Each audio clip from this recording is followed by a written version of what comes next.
First of all, happy Pride Month, girlies. Welcome to June. This video is overdue, but I had the pleasure of going to the I went to the Cowboy Blue Ivy Carter tour. I did happen to go 3 times, but I can explain. Tickets initially went on sale. I'm not gonna go through I think I already went through this whole drama. I'm not sure if I did. Regardless, bitch, I had tickets to opening night, which was tickets like to the first opening night was like a Monday. In my defense, I had those tickets up for sale.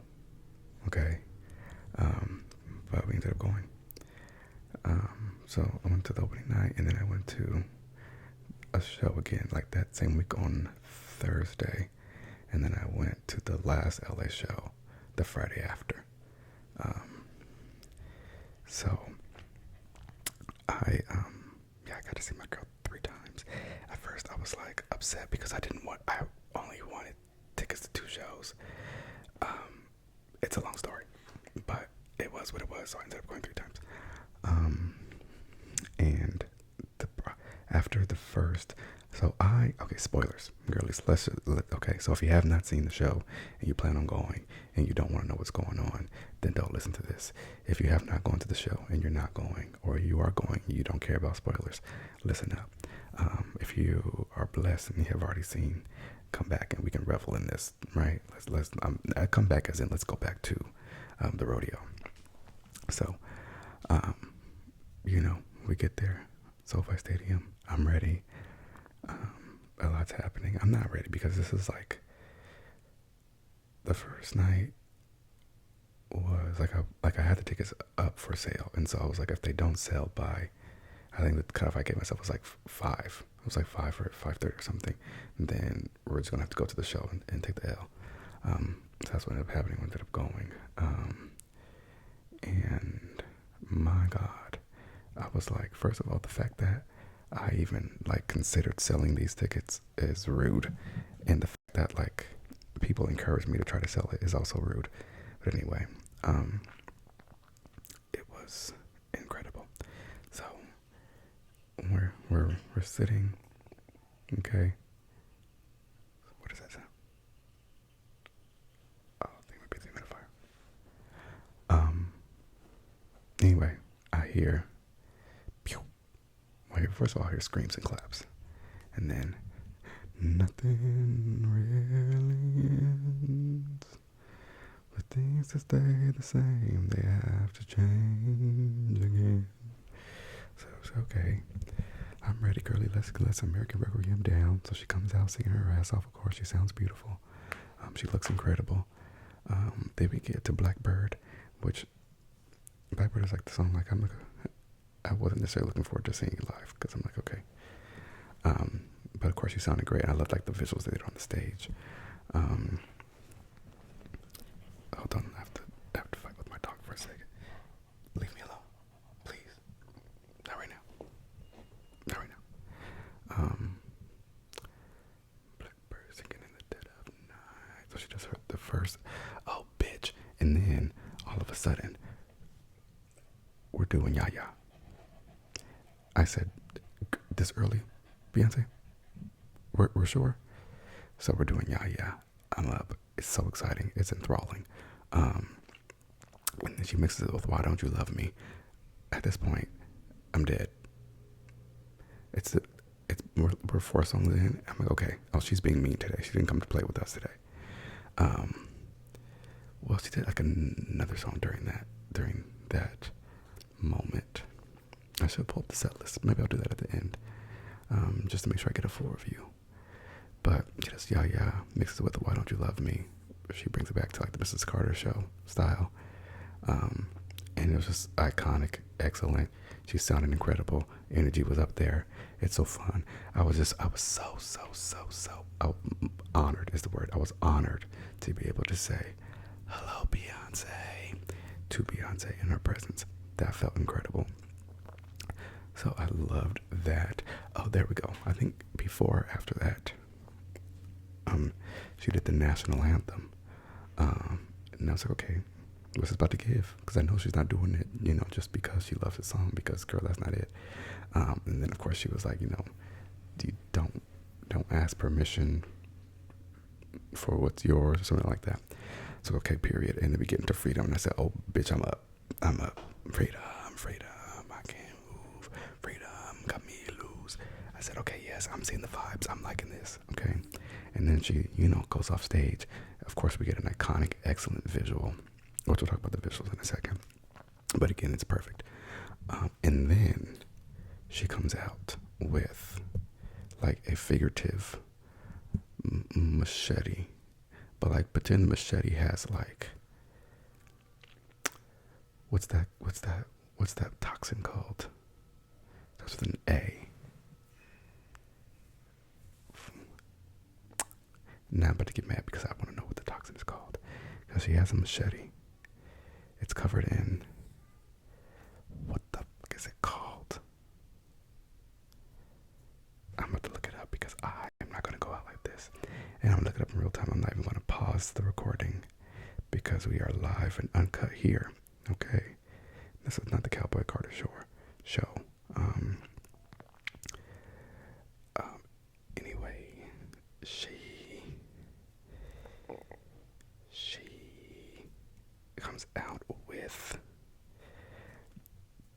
thank you, she comes out with a sword, a machete covered in arsenic, okay, and pretend this machete with arsenic, again, this is a figurative machete, it's coated, laced with arsenic, and there's like razor sharp blades on it, right?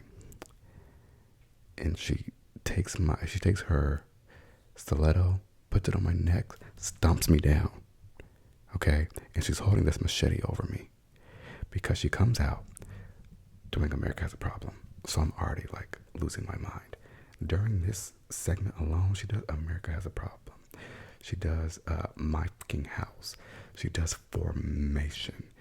Matter of fact, I'm going to pull it up because I want you to understand the assault and battery that was brought onto me. Because it was actually not okay. And I'm going to walk you through what happened. Okay, but let me be more specific. Set list. Because I need you to understand. Okay, so yeah, like I said, American Requiem, Blackbird, Star Spangled Banner, Freedom. Yeah, why don't you love me? And then she, leaves, comes back. Oh, first of all, bitch, I ate that up. America Has a Problem. Right after that, spaghetti. So I'm throwing up. I'm staring at the machete. She decides to take that machete and put it against my neck. Like now it's at my neck. And I know if I move an inch, my neck is gone. Because then she does Formation. And then she says, actually, I'm just going to go ahead and finish you off. Here goes My House. I screamed because she didn't let go. And then she went from My House to Diva. I said, you can go to hell. So that was, that's my favorite segment of the show. It was just like, bow, bow, bow, bow, bow, bow, bow. And then another excellent interlude. I'm not gonna go through the show song by song, unless if y'all want that, then let me know. But she did her alligator tears bit. Next thing I know, she's in a flying horseshoe, doing Jolene. The Jolene skit was amazing as well. My girlie brought back Cuff It. My girlie, she was thick. Oh, the performance of Thick for this tour, I just like, it's phenomenal. 10 out of 10. Levi's jeans. My favorite part is bone, bone, bone, bone, love you down to the bone. Excellent. Everything was just excellent. Tyrant, very fun. Giddy up. Hey, but you know what the best? Okay, phew, hold on. the best performance of the night, which is also my absolute most favorite song. My favorite song, my most played song of 2024. I mean, it's going to be 2025 as well, but my most played song of 2024, the song that I claimed like a mechanical bull, Sweet Honey Buckin', and the Sweet Honey Buckin' performance was To Die. It was phenomenal. The sweet, the honey, and the bucket. She did a sweet, and then she mixed honey with honey from Renaissance, and then with Summer Renaissance. I said, oh my goodness. And then we get to bucking, bucking, bucking. Whoa. With the red lights and the smoke and the fog. Like a mechanical bull. It was incredible. The choreography was incredible. Her energy was incredible. The ALTY, who ain't win? So fun. And then I like that. After she does she does a song, and then she gives us one last, like a mechanical bull, even after she did the last one. So I love that. But yeah, bitch, we was looking at that horse. What I will say, night one, she looked a little stiff. I don't use the word stiff. I feel like it's like if you. It's like when you injure yourself and then you're like going back to the thing you got injured with, and you're kind of like, overly cautious, like if you are like a dancer and this applies. You're a dancer, you injure your foot, which is literally, and then you're like coming back and you don't want to overdo it because you don't want to hurt your foot. She was kind of like giving that, but I'm like, it's night one. It's the first show. I've never been to opening night show, so I always assume it's going to be a little, because who didn't come rusty at all? Who came fully lubricated and ready to go? Blue motherfucking Ivy. That lady came out there ready to dance. America Has a Problem came on. My girl came out and said, what? What was said? What was said? She came out for it. Yeah, ate it up. Blue, she is a star. And a real quick side note, I've been listening to Mama Tina's book, and everything just makes sense. I'm like, oh, duh. So many of it is just, no pun intended, destiny. But anyway, so yeah, Miss Mama's night one was kind of like a little stiffer, and then night two, I said, okay, she oiled up, she's ready, she's feeling it, she's feeling it, she's back. And my night two, I don't know if it was show 2 or show 3. It had to have been show 2. So anyway, so she was like, she was like dancing again. I said, okay, my bad, girl. And then that last Friday show, she said, actually, girlies, I'm fully here. I'm fully back. I'm fully ready. And it was kind of like cool to see the progression.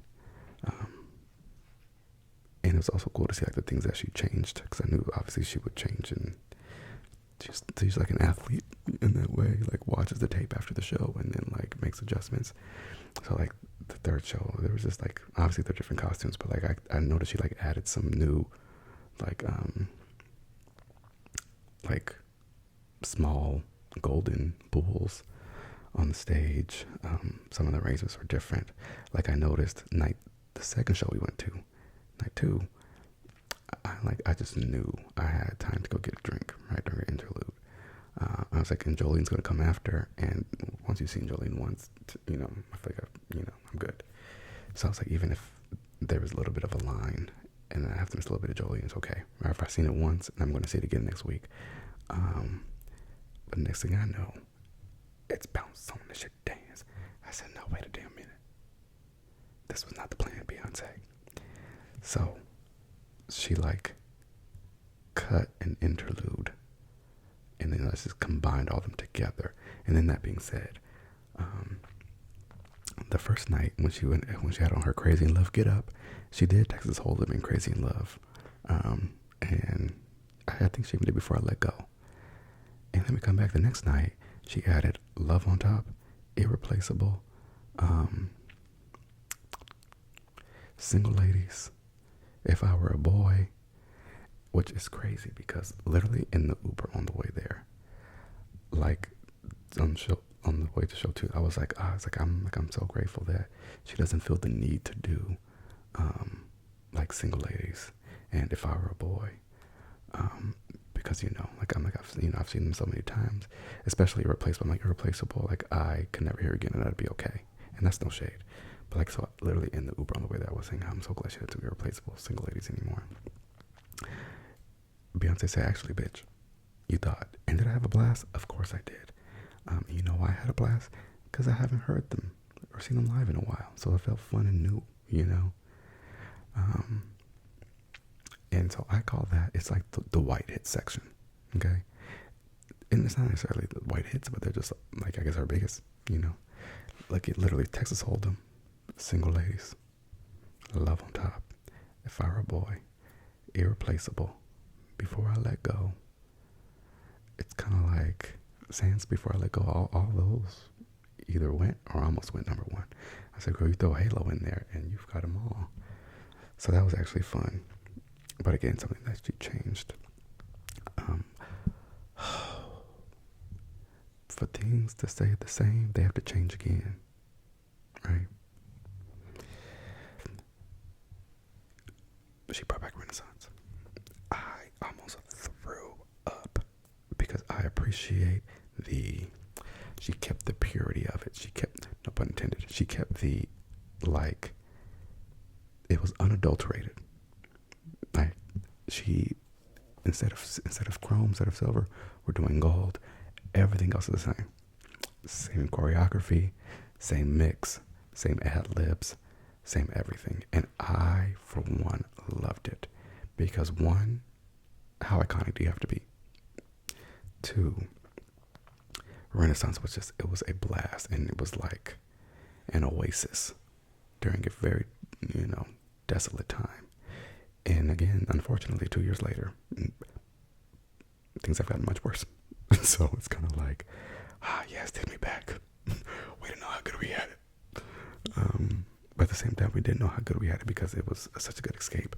And it was just so cut. So she did, the opening Renaissance 4. Is it 4 or 3? Opening Renaissance 3. Because she did Cuff It separately. So she did I'm That Girl, bar for bar. Cozy, bar for bar. Alien Superstar, bar for bar. And I'm so excited she brought back the Pussy Flip, which is, you can't see me, but it's a dance that I love. It felt good to be back. I thought I would never see Cozy again live in that manner, and I'm so blessed that I was able to. And it felt kind of like for the girls who went to Renaissance, it was like, welcome back, girls. But my friend was like, yeah, but a lot of people didn't get to go to Renaissance. And I said, that's tea. So she was like, in case you missed it and you happen to not go to AMC for some reason, here's a taste. And I gobbled it on up. My favorite interlude, the biggest, the largest, the biggest, the largest. I'm part of the elite few who saw the original with that raggedy ass sphere. And they had the audacity to send a cease and desist. And Beyonce said, okay, bet. First of all, your venue's too small for me anyway. So I'm going to go ahead and replace it with the stadium that I'll be performing at. So that was fun. But that's my favorite interlude because it's just fun and creative and big. But the interludes were all fun. And then the last one, like right before 16 Carriages. And it's like going through her life. Oh my gosh. And then it starts to like quickly flip through all the Renaissance and Cowboy photos. I'm like, this woman has been working forever so hard, and she's so good at it, and she has so many just iconic, legendary moments that, like, it's just an honor to be in the room. And so I knew once it was happening, I said, oh my God, we're getting 16 Carriages finally. And then what I didn't realize is it's always going to come out in a flying car. She comes up on, from the bottom of the stage. And the next thing I know, she's being airlifted. And then she's driving around the stadium in this red velvet car. And it was just so beautiful because I love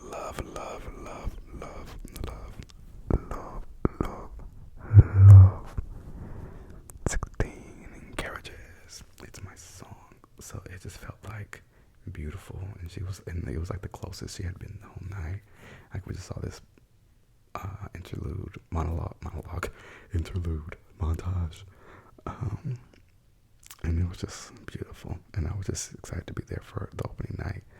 It was also interesting. I noticed on the third show, I don't know if it was like, so the second show, because like, anyway, all three shows I've seen, the path of the car was a little bit different.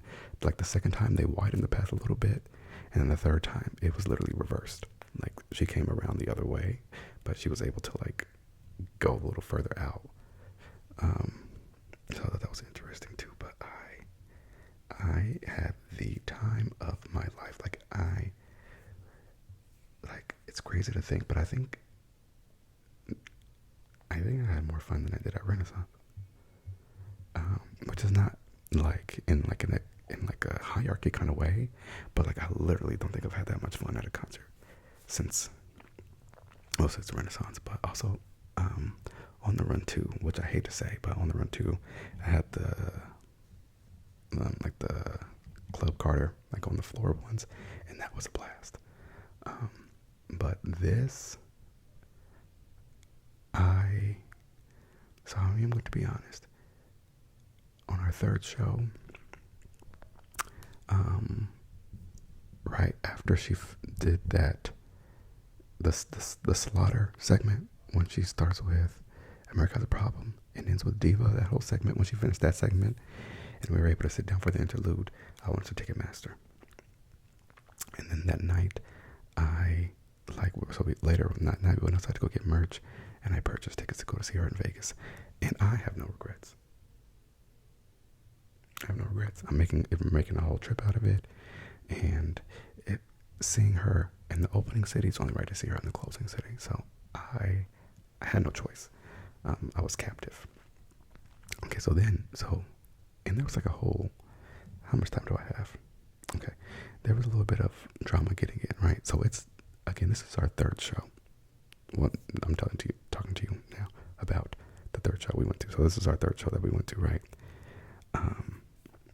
Again, same tour, same SoFi Stadium, and we're going through security, and security is like, pulls my friend aside and then lets her know that she can't bring her bag in, and she's like, huh? You can't bring it in, it doesn't meet the size requirement. But she's like, this is like I just brought this same bag to 2 shows last week and it wasn't a problem. And they were like, okay, yeah, but it's too big, yada, yada, yada. They shouldn't have let you in, yada, yada. So we're annoyed. I'm like, okay, well, what if we just like empty it out? So they gave her like a clear bag, like a Ziploc bag, and we emptied it out. So okay, well, now that it's empty, can we bring it in? They're like, no. I'm like, well, there's nothing in it. Like, we can like, if I flip it inside out and like tie it around my waist, now it's a belt, or now it's a fashion accessory. They're like, well, no, we've already seen it. We already know it's too big.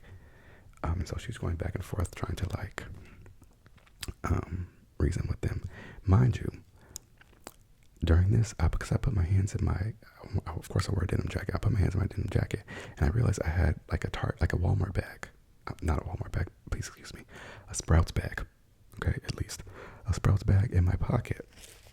In my jean jacket pocket. And I'm like, that's crazy. Like, I was able to sneak in this whole grocery store bag. So I'm like, girl, it's okay. I'm like, okay, come on. Because they're like, well, you can go put it back in your car or check it at the locker. Girl, we didn't drive to Beyonce. And we're not gonna, I can't put it in the Uber. And so I'm like, okay. So I'm like pretending, I'm like, okay, we'll just go put it in the storage locker. Or the bag check, whatever, the bag valet, whatever they call it. And so we were like, what do we like? We'll just go over there to those security guards and they'll scan your ticket. So that way, like, it gives you re-entry access. So they'll like scan you out basically, so you can get scanned back in, right? So the man's trying to scan us out and it won't scan us out. He tried again, it's not working. So then he calls over like a supervisor. They're both trying it, it's not working. Let me add a little bit of context. We're in the Uber to this show, right? Every show that the lady has done, she started at like between like 8:15 and 8:30. Even though show time says 7, she started like 8:15, 8:30. the Uber, as we're sitting in traffic, we get an email from Ticketmaster saying, on behalf of SoFi, Beyonce expected to go on stage at, I think it was like 7:30 or 7:45. Whatever the time was the time that it was, like in the Uber. Like, let's say it was 7:30, and the thing said, Beyonce would be on stage at 7:45. We didn't get to SoFi Stadium until like 7:45, so we're already like, trying to hustle in, trying to finish the drinks, because we got to get all the way to our seats. And so then this happens, and it's like 8 nearly. So I'm like, okay. So this is like frustrating. So then they said, okay, we'll just go out, remember you, and you just come back in through here instead of going through the security thing again. We're like, okay, fine, whatever. So we go out. I throw away that Walmart bag. I simply fold up her bag, put it in my jean jacket pocket, and walk back through. And they let us through, and all was well. And so, first of all, don't tell SoFi on me. Second of all, now, we're so pressed about a bag that was able to fit in my jacket pocket. And I brought that same bag in, but because you can't see it, it's not a problem. Okay. So that was annoying. So anyway, see all that to say, we had a plan. We're supposed to get there early. Sorry, I'm all over the place. To get merch, because we're going to get merch show 3. But again, we got that message. And then, so we were trying to get through anyway. Then everything happened with security, so it was a whole lot. So fine. We literally got to our seats. Like, we got to like our row as like the women are like, or the dancers are like coming onto the stage. The second night, same thing, which is kind of crazy. But second night was a little bit different because like we got to our seats, and then I like went to get drinks, and then nobody asked about this. Anyway, so after the show, right? So she is doing Amen, which is the closing number, like the official closing number. And so we were like, okay, because we went to the merch truck right after this. My friend was like, I'm just going to head there now. I was like, okay. She's like, yeah, we've already seen it twice. I said, okay, good point. I said, well, I want to see it again. But yeah, you go out there and I'll meet you out there. That's a perfect plan. I love that idea.